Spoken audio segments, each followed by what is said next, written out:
तो किसी ने कहा बिना कलश के प्राण प्रतिष्ठा कैसे होगी, किसी ने कहा बिना कलश के प्राण प्रतिष्ठा कैसे होगी, किसी ने कहा जब चुनाव ही प्राण हो तो सोचो कौन सी प्रतिष्ठा दांव पे लगी होगी। लोग तो कुछ कहेंगे, लोगों का काम है कहना, आप जन की बात मत सुनना, सिर्फ मन की बात करना। फिर भी खुश थे हम, फिर भी खुश थे हम।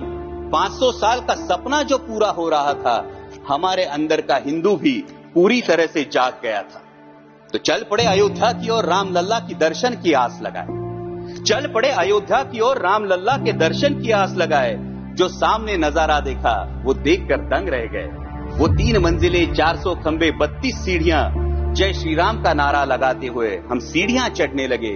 राम लल्ला से क्या गुहार लगाए ये सोचने लगे। पहली सीढ़ी पर याद आई महंगाई, पहली सीढ़ी पर याद आई महंगाई, दूसरी पर देश में बढ़ती बेरोजगारी, तीसरी पर पत्रकारिता की चरण चुंबकता, चौथी पर सेंट्रल एजेंसीज की संदिग्ध भूमिका। हर सीढ़ी पर कुछ न कुछ याद आ रहा था, हर सीढ़ी पर कुछ न कुछ याद आ रहा था। कहीं 15 लाख का जुमला, कहीं किसानों का आक्रोश था, कहीं महिला कुश्तीगिरों की वेदना थी, कहीं सालाना 2 करोड़ रोजगारों का वादा था, कहीं बढ़ती सांप्रदायिकता थी, तो कहीं चुनिंदा पूंजीपतियों पर मेहरबान हमारी सरकार का चेहरा था।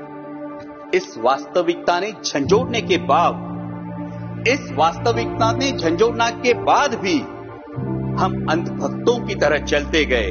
होश तो तब संभाला जब राम लल्ला के दर्शन हुए।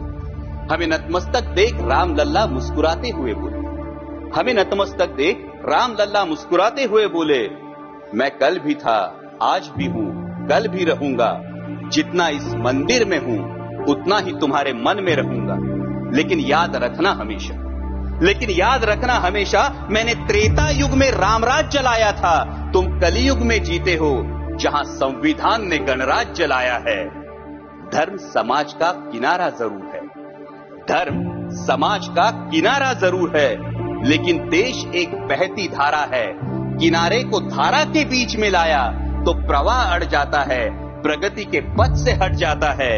इसलिए धर्म का ठेकेदार नहीं, पहरेदार बनना चाहिए। इसलिए धर्म का ठेकेदार नहीं, पहरेदार बनना चाहिए। तुम रहो न रहो, वो रहे न रहे, ये देश रहना चाहिए, देश का संविधान रहना चाहिए, देश का लोकतंत्र रहना चाहिए, ये देश रहना चाहिए। जय हिंद, धन्यवाद।